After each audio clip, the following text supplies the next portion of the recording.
Here it is, ladies and gentlemen. Armchair Engineer 85. We have our next project, and that's what my last video was leading into.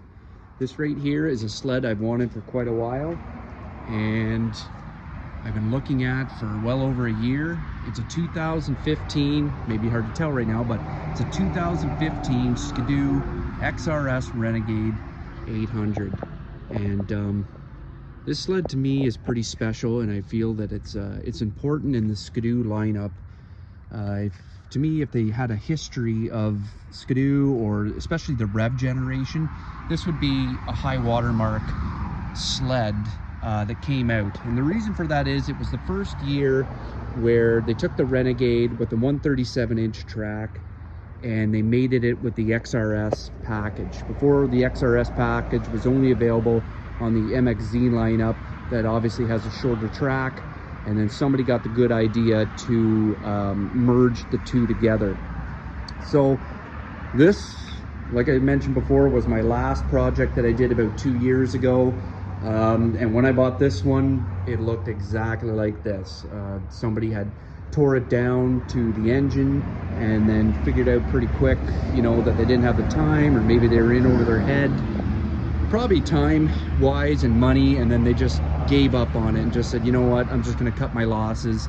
And then somebody like me swooped in and bought it. So it's the thing about this sled, and what's great about it, about me acquiring it, is usually these get bought up by scrappers and they get parted out, which is a bit of a double-edged sword, because if you're looking for parts, those are great guys to find good parts from. But if you're looking to buy something like this, especially more modern, it's, you know, it's very hard. So I guess I'm pretty happy with my find here. I paid about $3,500 for it Canadian, and it came with quite a bit of extras, just like the other sled before. I don't know that this sled over here, as I mentioned before, it came with a cylinder. When I bought it, a brand new cylinder, brand new fuel filter with all the hoses for it, like still in the package, a gasket kit, brand new pistons in the box. Oh God, I know in the last video I went over this as well, all the brand new things that it came with, but this one came with quite a bit too, not as much, but still some things that I'm glad came with it. The only thing right off the bat is he said the skis are no good, which is unfortunate, so I'm gonna have to get new skis. The reason for that is that I guess the carbides were worn down, and yeah, you can see it right there, pretty ugly looking.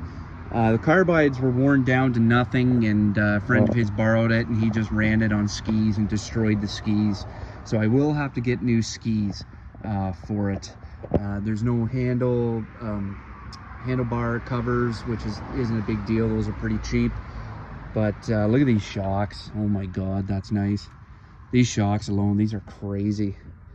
What an absolute great sled. So I'm going to show you guys what all it came with.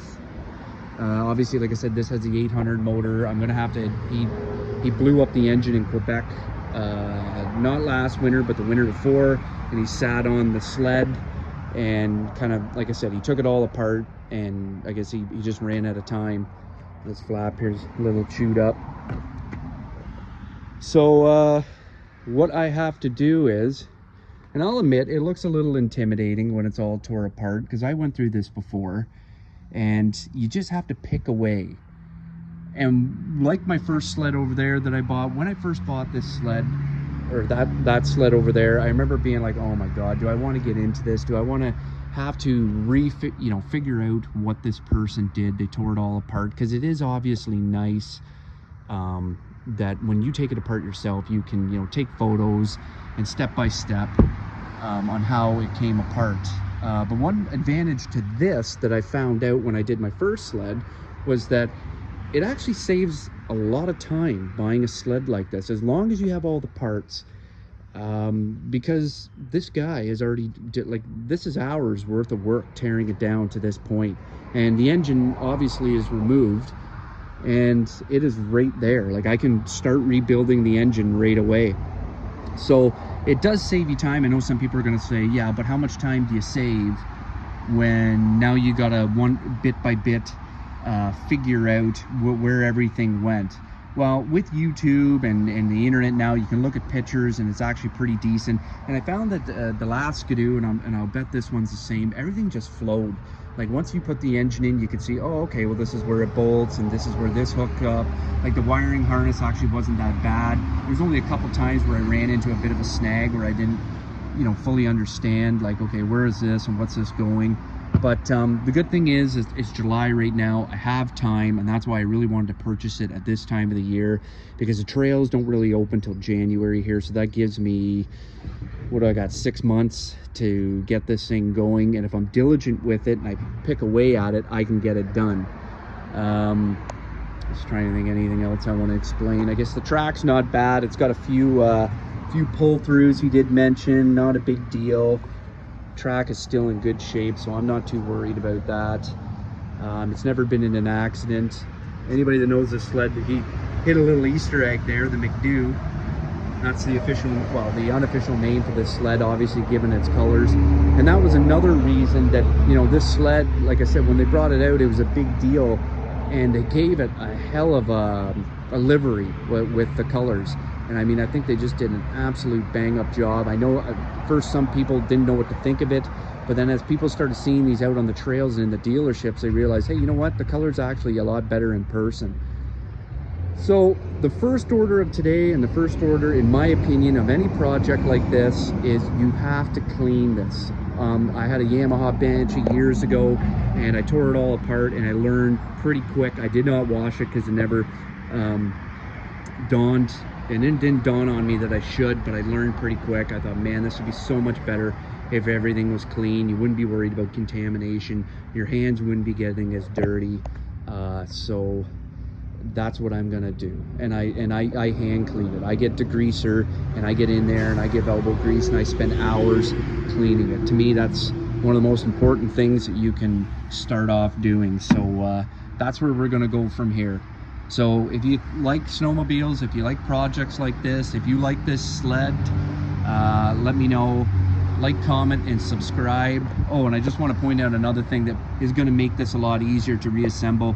This guy was a pretty smart fella, and he knew enough that when he took bolts out, like, he put them back in their respective spots. This sled here, when I bought it, it came in a bucket. And it was just all full of bolts, and I was thinking to myself, oh my god, this looks very amateur. And when I got home, I pulled all the bolts out of the bucket, and I one by one went through, and I found, okay, I know what these are. These are head stud bolts. Okay, these are the cylinder bolts, and I got all the big bolts out of the way, and the ones that I could identify what they were and where they went. And actually the bucket went down pretty quick, but this guy has really done me a solid. And he's put like all the bolts in the spots where they should go, which is, yes, that is how you do things, folks. So that's a big plus for you off the bat and a time saver. Okay, I'm horrible at these. I try and end a video and then I think of something that I want to say. But if you guys like this, like, comment, and subscribe. Armchair Engineer 85. I am out. I am out to be busy. See ya. Bye.